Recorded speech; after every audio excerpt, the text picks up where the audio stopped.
믿음으로 주님을 기쁘시게 하는 교회.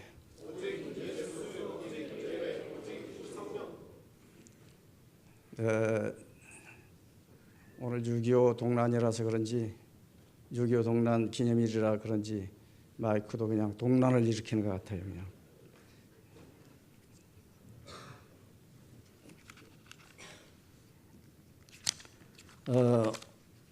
여러분 1950년 6월 25일 잊을래야 잊을 수 없는 그러한 비극이 벌어졌죠. 북한이 남침을 해가지고 전쟁이 벌어졌는데 얼마나 비극적인 전쟁이었습니까? 그 전쟁으로 인해서 많은 인명피해와 재산 피해와 많은 고아들이 또한 배출되고 남북이 허리가 두동강이 나서 지금도 그 치유가 되지 않아서 아픔을 서로 느끼며 살아가고 있는 그런 비극적인 이런 현실을 가져다 준 6.25 동란. 그런데 그렇게 비극적인 날이라 할지라도 하나님은 이 민족을 붙들어 줬다는 사실을 여러분들 믿으시기 바랍니다. 생각해 보세요. 전쟁에서 한 달 만에 낙동강까지 밀려왔지 않습니까?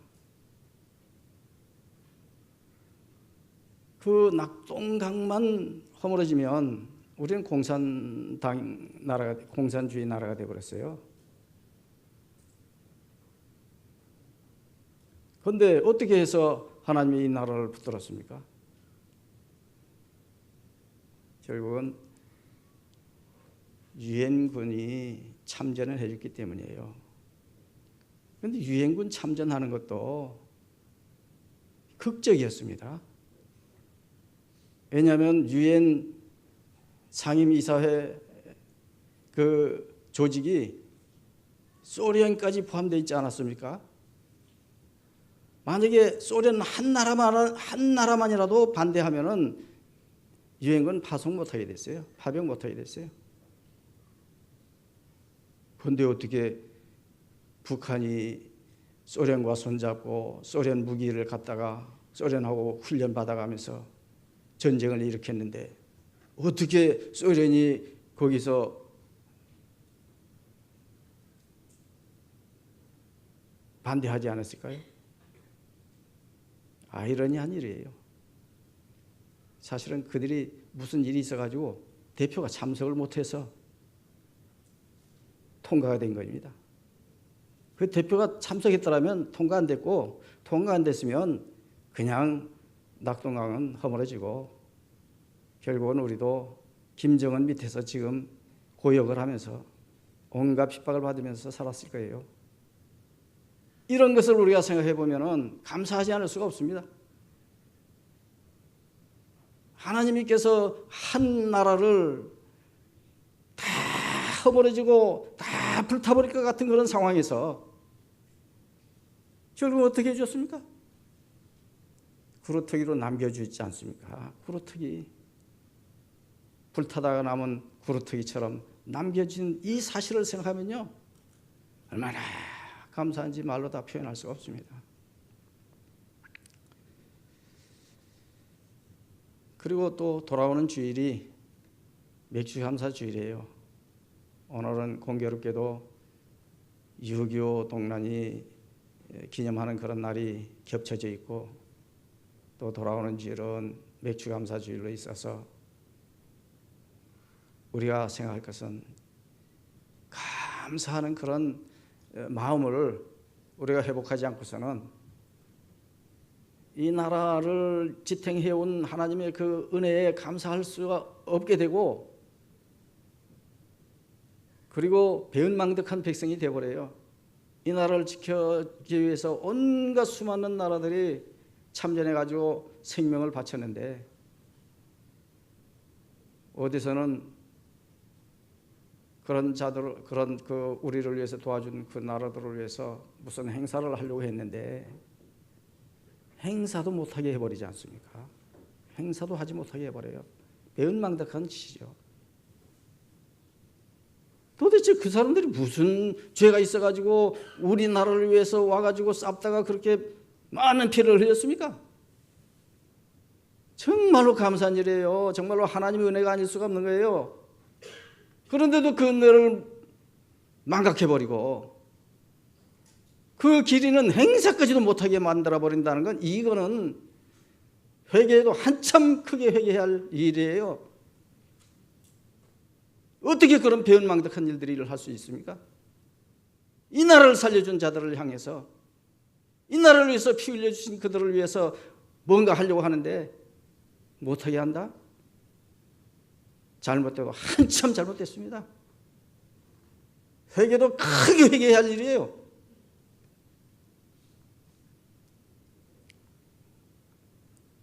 오늘 이사야 12장 1절 2절을 봤습니다. 이사야 12장은 하나님 구원에 대한 노래가 나와요. 감사의 노래가 나옵니다. 감사가 뭡니까? 우리 성도들이 왜 감사해야 합니까? 구원받았기 때문에 감사해야 하는 거예요. 구원의 백성 아닙니까? 구원받은 백성 아닙니까? 성도들은 구원받은 백성이에요. 선민이 이스라엘이 선민이 된 것처럼 우리는 구원받은 백성입니다. 감사할 이유가 거기에 있습니다. 돌아오는 주일 맥주 감사 주일입니다만은 우리가 하나님을 향해서 진정한 감사의 염이 없으면 맥주 감사가 무슨 소용이 있고 추수 감사가 무슨 소용이 있습니까? 다 허황된 짓이죠.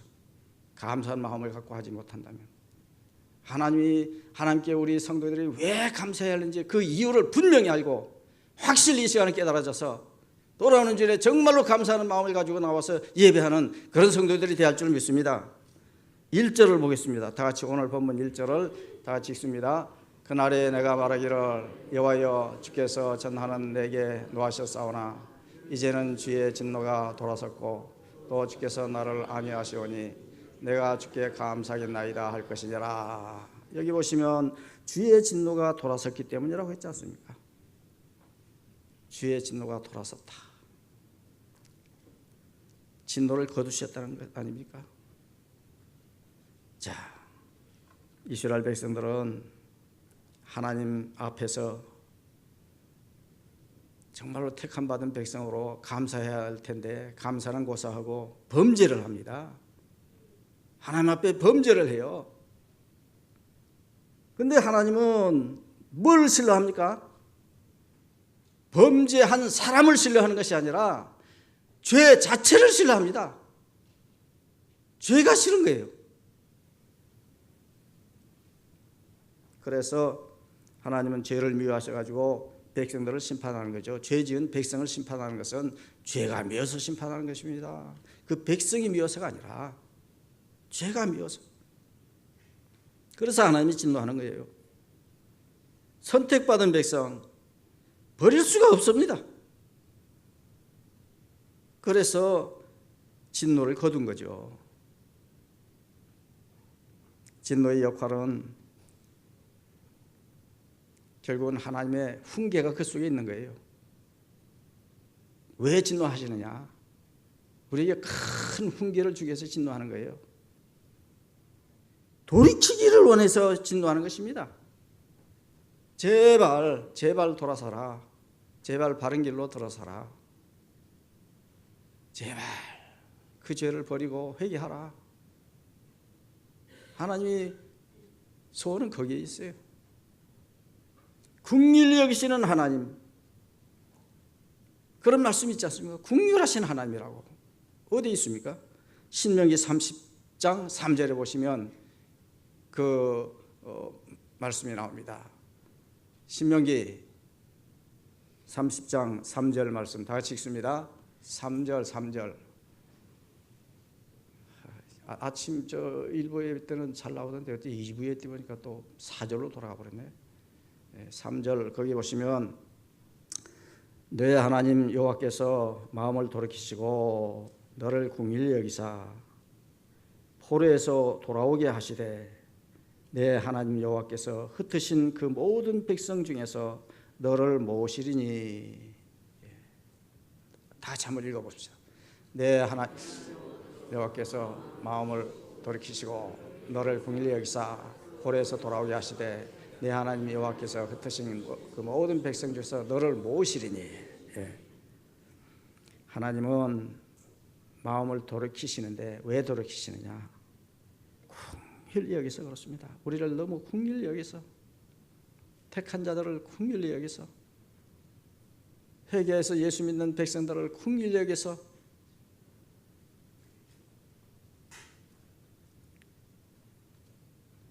돌이키는 것입니다. 진노를 거두는 거예요.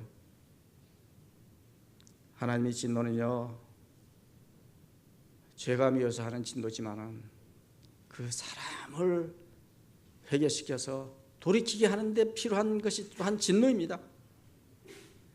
회초리가 그냥 회초리가 아니에요. 회개해서 좋은 아들 되라고, 좋은 딸 되라고, 좋은 학생 되라고, 좋은 후배 되라고 하고 때려치는 회초리가 좋은 의미가 있는 거예요. 무조건 나쁜 게 아닙니다.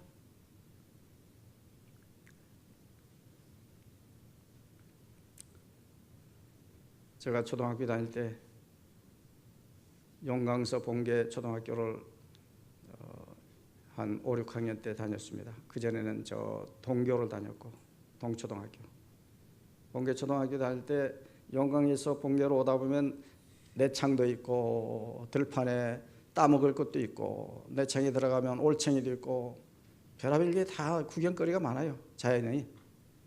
그래서 우리 그 용강에서 오는 끼리끼리 오는 몇 아이들이 이상하게 그날은 동심일체가 돼가지고 학교 가지 않고 숲속에다가 책가방들을 다 집어넣고 룰룰랄라 하면서 이제 마음대로 걸어가고 있었어요.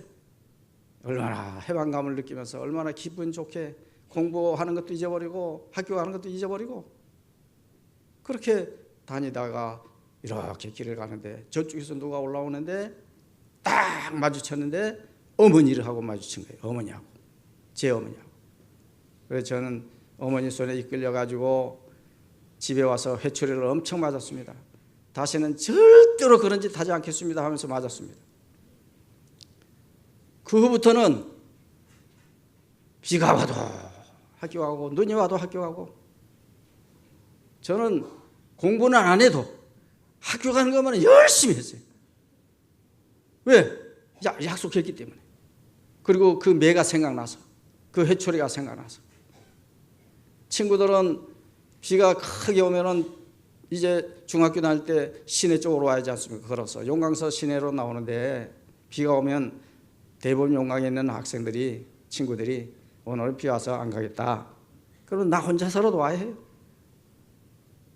언젠가는 오고 공부하고 가다가 냇물이 터져가지고 냇물 혼자 건너다가 끌려가지고 하마터면 죽을 뻔했던 적도 있습니다. 끌려가다가 이렇게 이 정도 된 바위가 하나 이렇게 물에 넘실넘실하는 바위가 나타나서 거기에다 올라가서 거기 넘으면 낭떠러지예요. 거기 붙들어서 겨우겨우 올라가서 앉아서 덜덜덜덜 떨고 있는데 지나가던 사람들이 아이고 저기 왜 나이가 있다고 해가지고 손에 손잡고 저를 이제 구해줬어요. 그 정도로 그 회초리 맛이 그 정도로 단맛이 됐어요. 그래요. 하나님의 진노가 무조건 나쁜 게 아니에요. 그 진노를 통해서 이 백성이 회개하라고 6.25도 생긴 것이고 과거에 수많은 우상 숭배했던 이 민족에게 그 같은 회초리를 내린 것은 그 회초리 맛을 보고 제발 회개해서 다 예수 믿고 다 천국 백성 되라고 그렇게 진노하신 건데 그걸 모르면 비극이죠.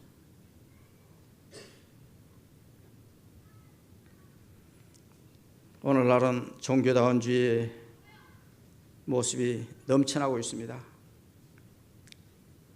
구원의 길이 여기도 있고 저기도 있다. 구원의 길이 많이 여기저기 있는 걸로, 진리가 여기도 있고 저기도 있는 걸로 그렇게 호도하는 그런 경우들이 너무나 많은 세상입니다. 너무나 진리를 왜곡시키고 있어요. 진리가 너무 많은 것처럼 이야기하고 있습니다. 진리는 하나인데 오직 예수 외에는 우리를 구원할 자가 없는데, 공자도 우리를 구원할 것처럼, 석가도 우리를 구원할 것처럼, 기타 등등 사이비 종교 지도자들도 우리를 구원할 것처럼 그렇게 하면서 우리를 호도하는 경우들이 얼마나 많은지 모릅니다.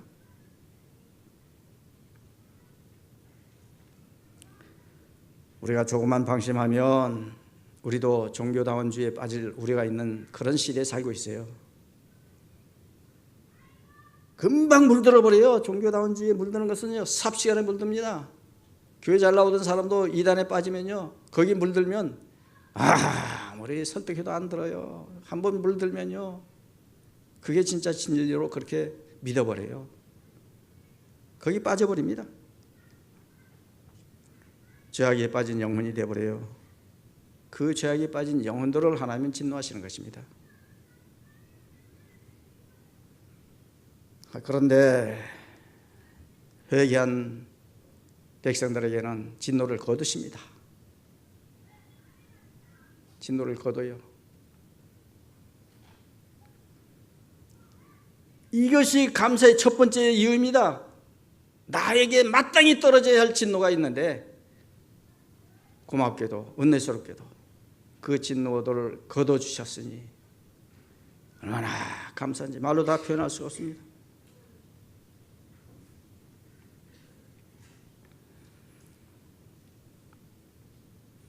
여전히 우리를 긍휼히 여기시는 그 하나님을 향해서 우리는 정말로 감사를 해야 하는데, 하나님께 감사할 이유는 죄는 미워하시지만 백성을 미워하지 않는다, 사람을 미워하지 않으시는 하나님이라는 그 사실, 그래서 진노를 거두시는 그 하나님이라는 사실을 우리가 믿어야 하는 것입니다.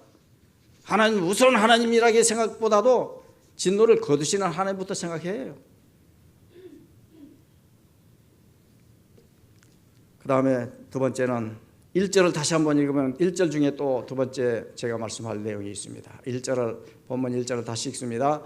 그날에 내가 말하기를 여호와 주께서 전에는 내게 노하셨사오나 이제는 주의 진노가 돌아섰고 또 주께서 나를 안위하시오니 내가 주께 감사하겠나이다 할 것이요.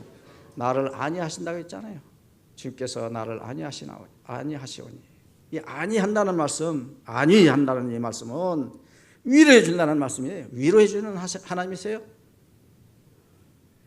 진노를 거두신 하나님은 이스라엘 백성들을 위로해 주십니다. 안위해 주십니다. 본문의 안위는요, 위로예요. 하나님이 위로하시는 하나님, 위로의 하나님이 합니다. 위로의 하나님, 무서운 하나님이기보다 위로의 하나님이십니다. 진노를 거두실 뿐만 아니라 긍휼을 베푸신 거죠. 더 나아가서 위로하시는 것입니다. 선택받은 백성들을 향해 가지고 하나님은 위로하시기 때문에 우리가 성도들이 마땅히 감사할 이유 두 번째는 위로받기 때문입니다. 여러분, 세상에 어디서 위로받습니까? 오늘 왜 여러분들 이 교회 나와서 주의 말씀을 듣습니까? 말씀 속에서 여러분들 위로받기 위해서 예배 드리고 있는 거 아니십니까? 기쁨이 근원되시는 하나님이십니다. 시편 30편 5절을 보세요. 다 같이 읽습니다. 그의 노여움은 잠깐이요 그의 은총은 평생이로다. 저녁에는 울음이 깃들일지라도 아침에는 기쁨이 오리로다. 예. 노여움은 잠깐이라고 했어요. 진노는 잠깐이에요. 뭐가 평생입니까? 은총이 평생이라고 그랬어요. 은총.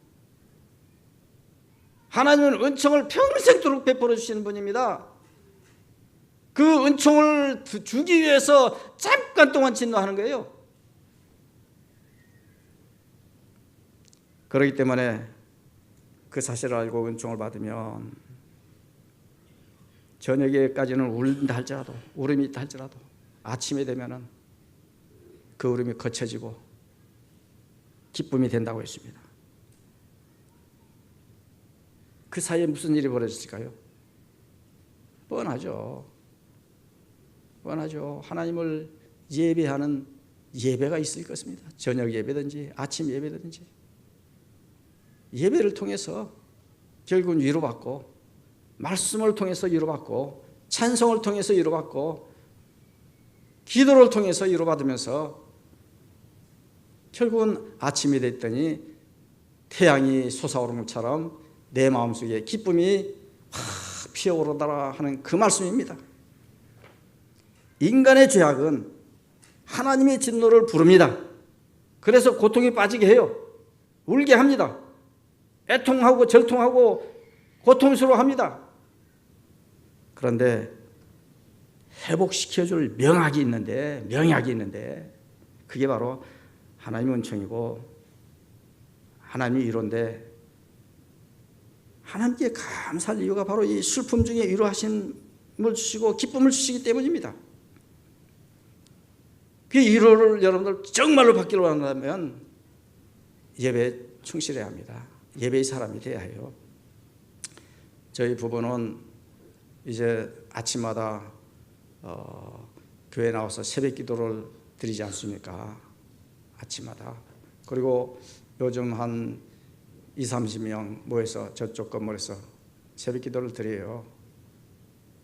조금 아쉬운 숫자입니다만은 한 50명 내외 그렇게 됐으면 더 거기가 그득 차서 좋을 텐데, 왜 이 말씀을 제가 하느냐면은 제 아들도 장가 가서 저 일산 가서 살아버리고, 내 딸도 결혼해서 분가해가지고 살아버리고, 자식 낳아서 살아버리고, 우리 둘이만 사는데 외롭지 않습니까? 그런데도 하나도 외롭지 않아요. 왜? 아침마다 교회 나와서 새벽 기도를 드리니까 그렇게 하루 시작이 상큼하고 그렇게 행복할 수가 없어요. 우리 저기 시에 사시는 장로님도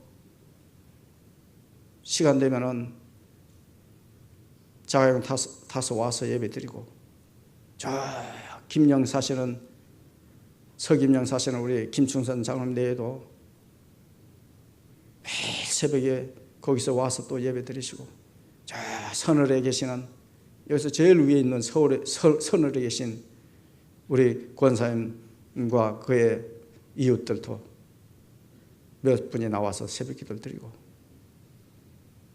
그래요. 이 함덕에서는 좀 멀리 떨어졌다 하면은 저 에덴 빌라인데, 에덴 빌라가 저 새로 뚫린 그 길가에 있지 않습니까? 거기서 우리 장로님 네 분은 차도 있는데 걸어서 와요. 걸어서 일부러. 제일 먼데, 함덕에서 제일 먼데도. 왜 걸어서 오느냐?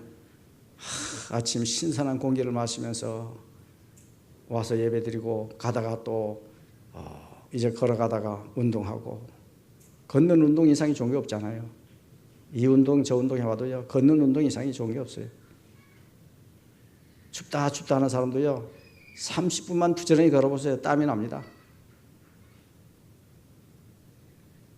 그렇게 왔다 갔다 하면서 예배 드리지 않습니까? 그 예배를 통해 가지고 하루에 그 시작할 때 그 상큼한 마음을 회복하고, 어제까지는 울음이 있었고 슬픔이 있었다 할지라도 아침은 기쁜 마음으로 그렇게 이제 살아갈 수 있다는 것, 이게 하나님의 은혜예요.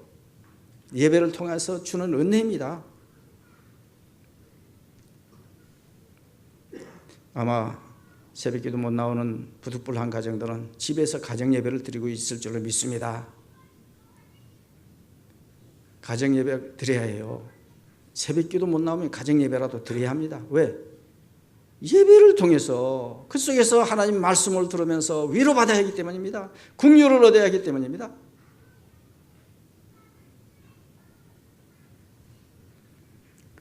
온 성도님 가정들이 나는 내세울 것이 없는 가정입니다, 그렇게 생각되지는 가정이라 할지라도, 자랑할 것도 없는 가정입니다, 그렇게 생각하는 가정이라 할지라도 예배를 통해서 예수님을 통해 가지고 위로를 받아야 하는 것입니다. 그건 할 수 있지 않습니까? 가진 거 없고 내세울 거 없고 자랑할 거 없는 가정이라 할지라도 믿는 사람들에게 반드시 있습니다. 자랑할 것이. 예수님의 위로를 받는다는 것,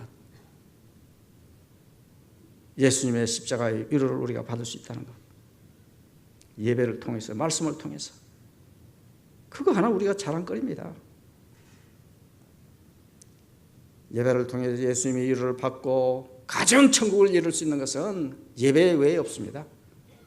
예배를 도외시하고 가정천국, 그건 표에 그쳐요. 하나님께 감사할 이유는 예배를 통해서든지 기도를 통해서든지 찬송을 통해서든지 말씀을 통해서든지 간에 어떻든 위로해 주시기 때문에 우리가 감사할 수밖에 없습니다. 성도들이 두 번째 감사할 이유가 위로받아서 감사하는 거예요. 마지막 세 번째 2절을 보겠습니다. 2절 다 같이 읽습니다. 보라, 하나님은 나의 구원이시라. 내가 신뢰하고 두려움이 없으리니 주 여호와는 나의 힘이시며 나의 노래시며 나의 구원이시미라. 여기 보면 나의 구원이시기 때문이라고 했습니다. 성도가 감사할 이유는 나의 구원이기 때문이에요. 구원해 주신다는 거죠. 구원해 주신다는 것. 구원의 하나님입니다. 하나님은 구원의 하나님이에요. 하나님의 최종적인 사역이 구원입니다. 백성들을 구원하는 거예요. 구원의 의미는 영과 육을 구원하는 것입니다. 영과 육을 총체적으로 구원해내는 거예요. 회복시켜주는 것입니다. 영원토록 그래서 감사할 이유는 예수님을 통해서 우리가 구원받았기 때문이 아닙니까? 예수 믿는 사람, 이 하나만 우리가 말해도 감사거리가 넘칩니다. 예수 믿는 사람, 예수쟁이, 이거 하나도 엄청난 감사거리예요.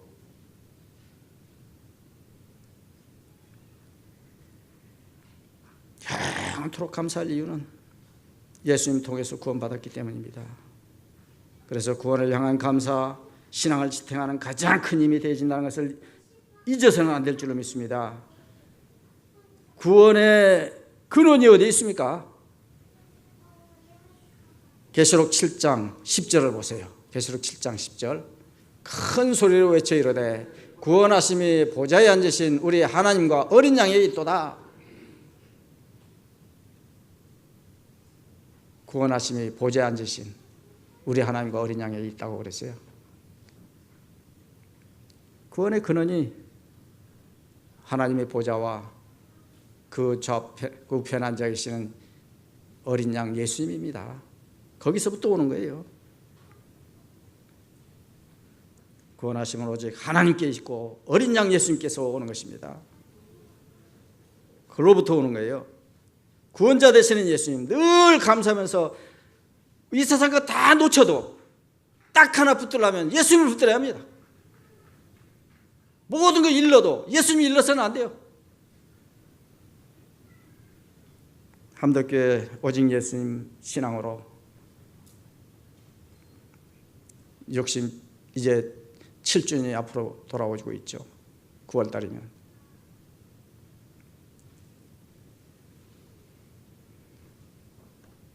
그렇습니다.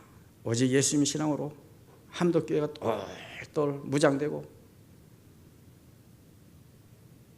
오직 예수님 신앙을 강조하면서 신앙의 가장 기본이 되는 그 오직 예수님, 그걸 다 가슴에 품어야 하고 가정마다 다 들여놔야 합니다. 예수님, 오직 예수님을 들여놔야 해요. 다 모셔야 합니다. 오늘날 이 시대는 민주주의다, 다원주의다, 세속주의다, 민다세, 저는 이걸 요약해서 민다세, 판치는 세상입니다. 그런데요, 민다세가 아무리 판쳐도요, 거기에 길이 없어요. 거기에 길이 보이지 않습니다. 우리의 구원의 길은 민주주의에도 있는 것이 아니고 다원주의에도 있는 것이 아니고 세속주의에도 있는 거 아니에요. 민다세에 있는 게 아닙니다.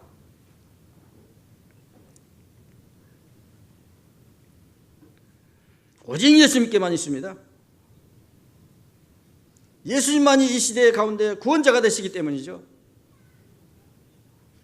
이 시대 우리 살아남은 구루트기가 된 것, 전쟁 통해서도 이 나라가 살아나서 한 타다가만 구루트기가 되어서 남아있다 할지라도 감사해야 합니다. 그냥 구루트기로 남겨둔 게 아니에요. 거기서 싹이 나고 거기서 가지가 생기고 뻗어서 꽃이 피고 열매가 맺혀지기 위한 그런 구루트기예요. 이 나라와 이 민족의 진정한 구루트기들이 되어질 자들로서 예수 그리스도를 믿는 자들을 남겨두신 것입니다.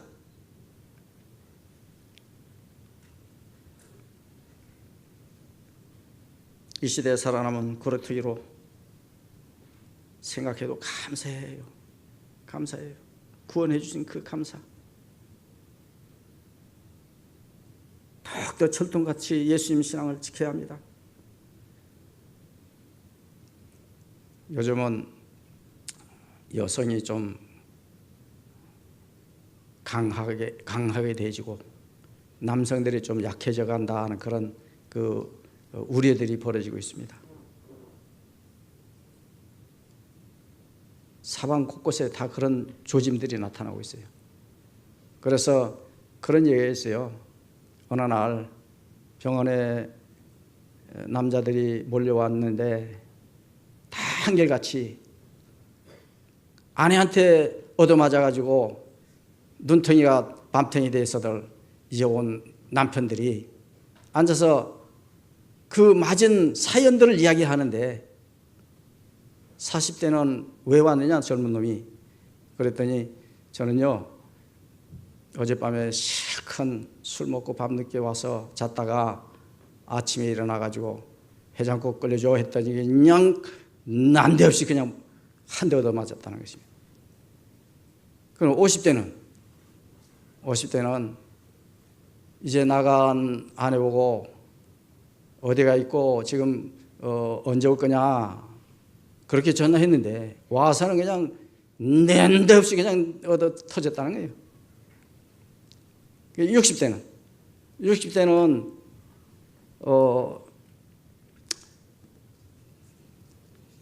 사실은 어디 나가려고 하니까 나도 같이 가면 안 되겠느냐 했다가 그냥 두드러 맞았다는 거예요. 70대는 아니 그냥 아침에 일어나서 이리 갔다 저리 갔다 하는데 눈앞에서 얼씬거린다고 그냥 두드러 버렸다는 거죠. 80대는 아침에 일어나서 눈 떴다고 맞았다는 거예요. 눈 떴다고. 90대는 아니 다른 사람들은 다 산에서 자는데 너 혼자 지금 방에서 이렇게 자게 됐느냐고 그래서 패 맞았다는 거예요. 그저 뭐 웃자고 얘기겠지만은 그 실태 이 세대를 반증하는 그런 그 우스개 이야기예요. 사실은 여자들이 더 똑똑해져가고 남자들은 놀기만 좋아하다 보니까 더 우둔해져가고 그래서 그렇게 여자들한테 얻어 터질 수도 있어요. 미움받을 수도 있습니다. 그러나 가는 것이 고우면 오는 것이 굽게 됐어요. 젊었을 때부터 나나 여러분이나 할 것 없이 힘이 있을 때 아내들에게 잘 해주면 결국은 나이 들어서도 잘 올 걸로 저는 믿고 그렇게 살고 있습니다. 네. 여러분들도 그렇게 살아가시기 바랍니다. 우리 고성열 집사님 이제 100살을 바라보면서 지금 계시는데 그 아내가 입원했었지 않습니까? 9일 동안 병원에 입원했었어요. 혼자서 집에 있으려니까 낮에는 괜찮은데 저한테 그런 얘기를 해요. 낮에는 그런 대로 이렇게 밀고 밀어서 여기저기 다니니까 괜찮은데 밤에 주무실 때 옆에 계셨던 분이 없고 자기 혼자서 이 큰 집에 그냥 덩그러니 남겨졌다 생각하니까 너무 외롭고 너무 고독하고 너무 이상하더라고. 그러면 하소연하는 것을 들었습니다.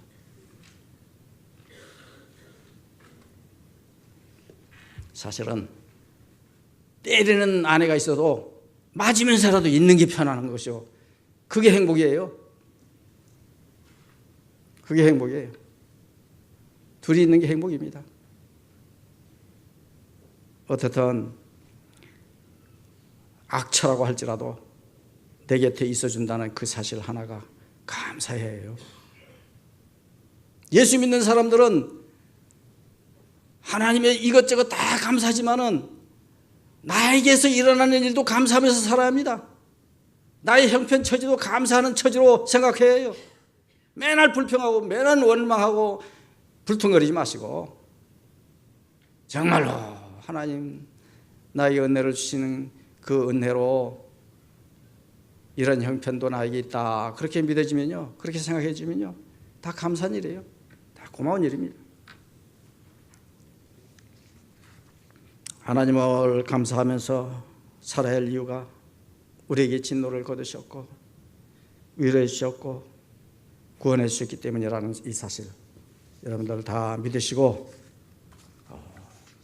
평생 그 하나님의 은혜 속에서 감사 매일 감사하면서 사시기 바랍니다.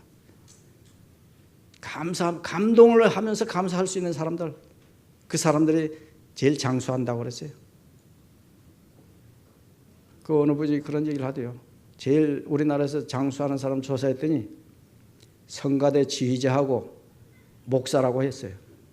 왜냐하면 목사는 여러분들에게 말씀을 전하기 위해서 준비하다 보면 감동이에요. 감동. 그 준비하는 과정이 다 감동입니다. 또 지휘자도 마찬가지예요. 지휘자도 그 은혜스러운 찬양 그 지휘하면서 가르치면서 이렇게 해나갈 때 계속 감동이에요. 계속 감동이에요.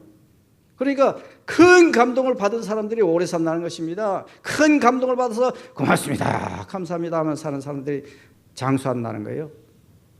우리 고성렬 집사님 사실 나이가 저렇게 드셨지만은 매일 밀고 다니면서 그렇게 이제 감사한 자연을 보고 주변을 보면서 감동을 받고 감사하다 보니까 저렇게 오래 건강하게 사시는 거 아니겠어요?